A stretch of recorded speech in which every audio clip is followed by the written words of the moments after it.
हम देव को ऐसे हद करके नहीं देख सकते। मैं ऐसा नहीं कर पाऊंगी।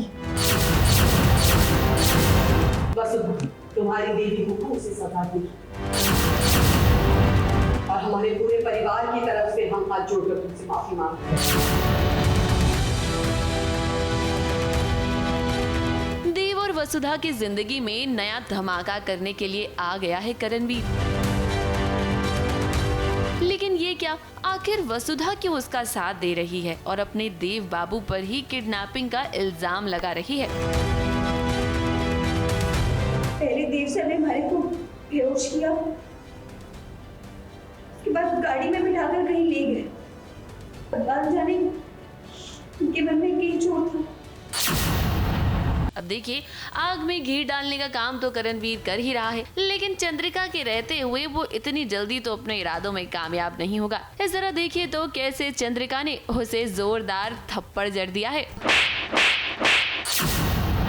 क्या है पूरा माजरा, चलिए आपको बताते हैं। कुछ साल पहले ना करणवीर चंद्रिका के पास गया था अपनी बहन का रिश्ता लेकर, लेकिन उस वक्त चंद्रिका ने वो रिश्ता ठुकरा दिया था।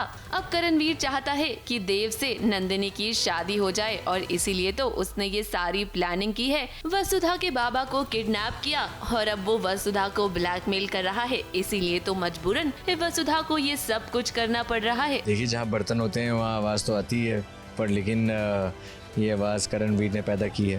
वो हाथ धोकर पीछे पड़ गया है मेरे, वसु के और चौहान फैमिली के, और उसी ने वसु को ब्लैकमेल करके किसी तरह एक पुलिस कंप्लेंट करवाई है देव के खिलाफ, जिसके चलते हमें पुलिस स्टेशन आना पड़ रहा है। ये सब देखकर लगता नहीं है कि राइटर बाबू इस जन्म में तो वसुधा और देव को मिलने देंगे। इतनी मुश्किल से तो वसुधा और देव मिले थे, इनकी शादी हुई थी, लेकिन अब इनके रिश्ते में आग लगाने के लिए नया खलनायक उन्होंने भेज दिया है। चंद्रिका तो वसुधा से बहुत नाराज है, क्योंकि उसने कभी भी नहीं सोचा था कि वसुधा ऐसा करेगी, उसके परिवार की इज्जत को इस तरह सबके सामने उछालेगी। तुम्हारी देवी को उसे सजा दी।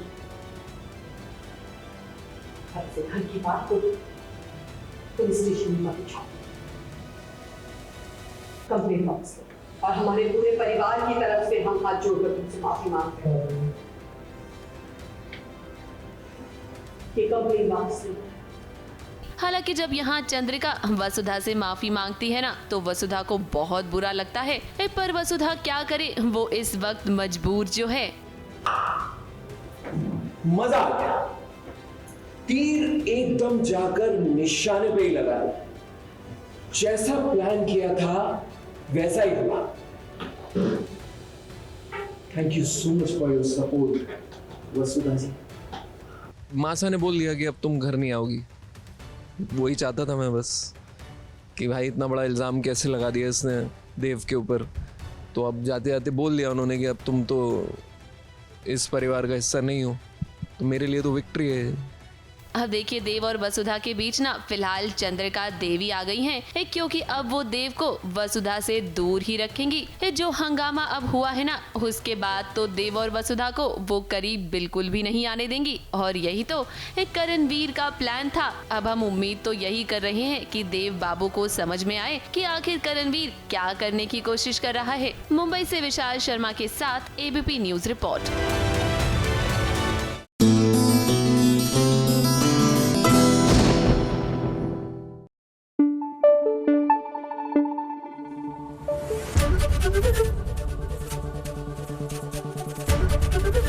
एबीपी न्यूज आपको रखे आगे।